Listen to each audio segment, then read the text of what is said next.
Kita kembali lanjutkan diskusi kita. Bapak-bapak sekalian, saya sebelum mengakhiri diskusi kita ini, setidaknya ada satu hal yang bisa kita berikan gambaran kepada pemirsa kita. Ini bukan soal penggiringan, tapi ketika dua pasang capres-cawapres sudah melakukan klaim kemenangan, Anda berdua sebagai wakil dari lembaga survei ikut bertanggung jawab. Anda mengatakan tadi tidak ada dampaknya, tapi ternyata bisa berdampak luar biasa loh Pak, kalau ada perbedaan seperti ini. Bagaimana melakukan upaya yang terbaik bagi masyarakat menurut Anda? Kan begini, kan kami kemarin sudah mengatakan, ini potret, ya kan? Potret hasil quick count kami seperti ini, ya kan?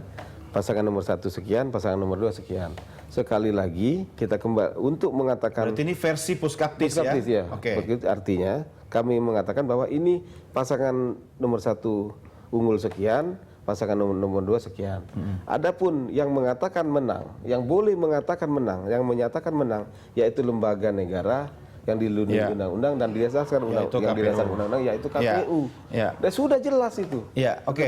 Kalau semua lembaga survei bisa mengeluarkan versinya masing-masing, dan ini kebetulan karena cuma ada dua pasang calon gitu kan, jadi versinya A atau B gitu kan. Betul. Kalau banyak sekali, bisa saja dong terjadi perbedaan yang cukup banyak juga. Bisa jadi potensi, tapi jarang ada yang terjadi itu. Memang ini begini, kalau ini Pak 3 pasang saja, ini bercerita gitu kan, 3 pasang saja, ini pasti sudah ada perbedaannya sangat tinggi.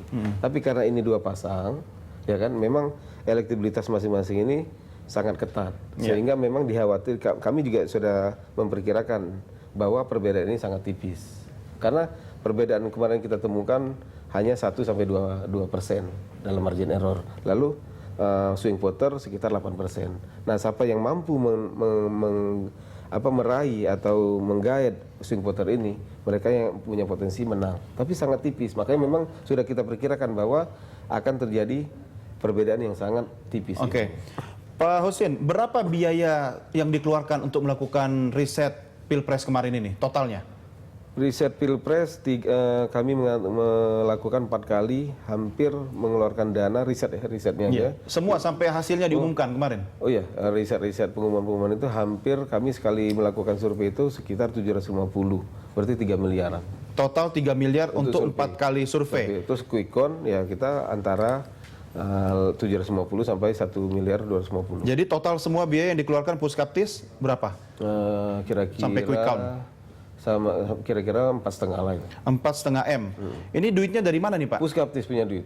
Punya duit dari siapa Pak? Karena kita sudah 300 kabupaten kota kita lakukan, ya kan? Kita jadi konsultan di survei. Jadi duit abadi dari Puskaptis. Saya bisa pensiun jadi presenter Pak kalau duitnya banyak di situ. Banyak bos. Tapi Bapak tidak terima dari Jokowi atau Prabowo? Tidak. Kalau saya mau jadi presiden, saya boleh dong misalnya titip duit ke lembaga survei gitu. Benar, bisa. Jadi Bapak terima berapa? Apa tuh? Bapak terima berapa kalau ada titipan? Tidak ada. Nggak ada? Nggak ada. Apakah setiap survei harus mengeluarkan biaya sebesar itu Pak?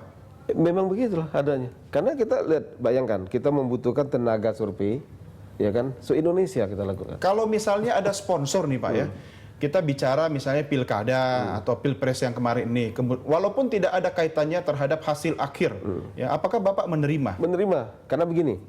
Untuk apa itu digunakan itu? Kita kontrak katakanlah melakukan survei, ya kan? Lalu ada ini permasalahan yang kita temukan. Kita dikontrak, tahu-tahu hasilnya katakanlah nomor 3 misalnya. Betul. Ternyata si Bohir ini bilang, Pak, kita mau nomor 1. Apa ternyata dia bilang, kami kalau nomor 1 kami akan dapat donatur. Cepat kami memutuskan kontrak itu. Jadi kemarin nggak ada kontrak sama Prabowo? Tidak ada kontrak. Sama Hatta Rajasa? Tidak ada. Tidak ada kontrak. Iya. Rugi dong Pak. Ya kan saya bilang kita lembaga survei yang bagaimana caranya memberikan pengetahuan, pengetahuan tentang survei, tentang opini ini. Pak Abbas, berapa biaya yang dihabiskan SMRC untuk melakukan quick count dan survei terkait Pilpres kemarin ini? Terus terang saya nggak tahu. Itu Pak Saiful Mujani dan Finance yang tahu. Artinya dengan angka yang tadi Puskaptis 4,5 miliar, kira-kira sebesar itu bisa lebih juga masuk kan? Akal, ya. Masuk akal itu. Karena misalnya kayak kemarin aja, yang 2000 sampel TPS itu sekitar 2 miliar lebih lah, 2,4 miliar. Apalagi kita 4.000 ya bisa jadi 2 kali lipat dari itu. Terima sponsor juga? Kan kita kerjasama dengan 7 TV. Ya, enggak, maksud saya itu kan sponsor yang benefitnya di layar televisi. Artinya ketika riset, lembaga survei melakukan riset, ada pihak-pihak yang membayar, mendukung pendanaannya, tapi tidak ada benefit di layar televisi. Terkait mungkin dengan hasil akhir? Enggak. Kalau itu sih terkait dengan hasilnya nggak ada, karena pertama kita juga melakukan sendiri, yang kedua kita kan ada banyak survei yang diminta oleh swasta apa terkait dengan lembaga apa, ya kita bisa juga menyisipkan beberapa pertanyaan terkait pilpres misalnya kan bisa juga itu dibuat begitu. Pertanyaan titipan bisa ya, tapi hasil akhir itu tetap harus diolah melalui mekanisme yang iya, tentu saja harus sangat ketat secara metodologis. ya. Saya mau tanya Pak Husin, apakah Anda anggota tim sukses dari Pak Prabowo? Lembaga survei itu bagaimana mau jadi tim sukses? Bukan lembaga surveinya, Bapak sendiri maksud saya. Tidak. Anda tidak dekat dengan Pak Prabowo atau Pak Secara Hatta? pribadi kan, ya apalagi Pak Hatta kan orang Sumsel. Ya, kenal. Bukit Togalon, Satu ya. kampung sama saya. Oh, satu kampung. Iya, kampung dia kemarin itu bersebelahan doang kampungnya. Tapi dalam profesional saya tidak ada hubungan ke situ. Sering ketemu juga dengan Pak Hatta? Ya ketemunya kan dia di TV. Saya melihat dia di TV. Saya melihat dia tidak melihat saya kan. Maksud saya kalau sama teman sekampung kenapa tidak dibantu, Pak? Beda dong. Profesional kan harus kita junjung tinggi. Ya profesional itu kan maksudnya membantu tapi ada harganya, Pak, gitu, Pak. Oke, Bapak-bapak, saya memberikan kesempatan bagi Anda untuk memberikan kata kunci sebagai penutup. Konklusi silakan dari Pak Sirajudin dulu. Saya kira ini soal lesson learned ya harus kita garis bawahi lebih tegas saya kira dari keseluruhan proses hiruk pikuk quick count dan survei-survei menjelang pemilu presiden. Karena banyak sekali yang merilis survei, kita semua melihat variasinya di sebelah mana yang memenangkan siapa dan di sebelah mana yang ada di ini. Ya. Soal klaim objektivitas itu semuanya mengklaim objektivitas, tapi memang hanya penelitinya sendiri yang tahu yang yang mana yang jujur dan mana yang objektif dan benar secara metodologis. Lebih dari itu adalah memang tugas organisasi profesi yang harus lebih Tegas. lebih tegas dan tapi juga anggota harus menghormati juga. Iya, Kalau dipanggil ya Ini kan datang semua gitu. masih anggota ya. Iya, Jadi kita pasti anggota. akan mengalami proses kalau audit dipanggil nanti. harus datang. Kalau ini juga penting juga kalau ada pertemuan kayak di Senturi tadi kalau Iya. datang kan penting juga untuk mengklarifikasi ke publik. Nggak diundang harus pakai katanya. surat. Kan nggak harus pakai surat resmi kalau itu. Wartawan kok yang diundang. Oke, silakan Anda, Pak Jadi Husin. kayak gitu. Lesson learned itu yang penting. Ya. Silakan. Jadi apa namanya itu?